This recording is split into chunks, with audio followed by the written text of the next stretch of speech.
जी 9वीला आहे ती रोबोटिक्सचं शिक्षण घेण्यासाठी आरिफ सय्यद नावाच्या एका शिक्षकाच्या घरी जात होती. ऍक्च्युली तो शिक्षक जो आहे तो अगदी लहानपणापासून म्हणजे ज्युनियर सिनियर केजी पासून तिचा शिक्षक आहे. बऱ्याचदा ती मुलगी त्या शिक्षकाच्या घरी सुद्धा मुक्कामी थांबलेली होती.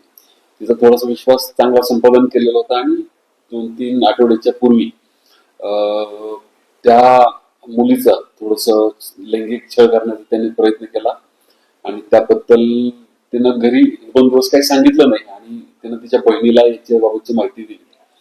त्यामुळं त्या बहिणीने लगेच पोलिसांना कळवलं. पोलिसांनी खात्री केली आणि पोलिसांची जेव्हा खात्री पडली तेव्हा लगेच त्यांनी पोलीस कंप्लेंट या आरिफ सय्यद याच्या विरोधात दिली.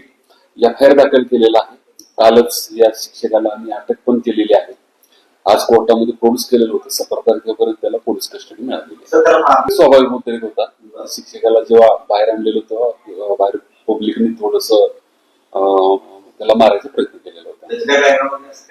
नाही, तो मदरशा मधल्या मुलींना रोबोटिक्सचं शिक्षण ऑनलाईन आणि ऑफलाईन देण्याचं काम करतो. नाही, सध्या तर एकच तक्रार आली आपल्याकडे. जी 9वीला आहे ती रोबोटिक्सचं शिक्षण घेण्यासाठी आरिफ सय्यद नावाच्या एका शिक्षकाच्या घरी जात होती.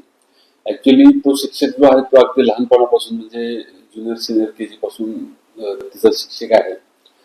बऱ्याचदा ती मुलगी त्या शिक्षकाच्या घरी सुद्धा मुक्कामी थांबलेली होती. तिचा थोडासा विश्वास चांगला संपादन केलेला होता आणि 2-3 आठवड्याच्या पूर्वी त्या मुलीचा थोडस लैंगिक छळ करण्याचा त्यांनी प्रयत्न केला आणि त्याबद्दल तिनं घरी 1-2 दिवस काही सांगितलं नाही आणि तिनं तिच्या बहिणीला याच्याबाबतची माहिती दिली. त्यामुळं त्या बहिणीने लगेच पोलिसांना कळवलं. पोलिसांनी खात्री केली आणि पोलिसांची जेव्हा खात्री पडली तेव्हा लगेच त्यांनी पोलीस कंप्लेंट या आरिफ सय्यद याच्या विरोधात दिली. FIR दाखल केलेला आहे. कालच या शिक्षकाला आम्ही अटक पण केलेली आहे. आज कोर्टामध्ये प्रोड्यूस केलेलं होतं. 17 तारखेपर्यंत त्याला पोलीस कस्टडी मिळालेली. स्वाभाविक मुद्दे होता. शिक्षकाला जेव्हा बाहेर आणलेलं तेव्हा बाहेर पब्लिकने थोडस त्याला मारायचा प्रयत्न केलेला होता. नाही, तो मदरशा मधल्या मुलींना रोबोटिक्सचं शिक्षण ऑनलाईन आणि ऑफलाईन देण्याचं काम करतो.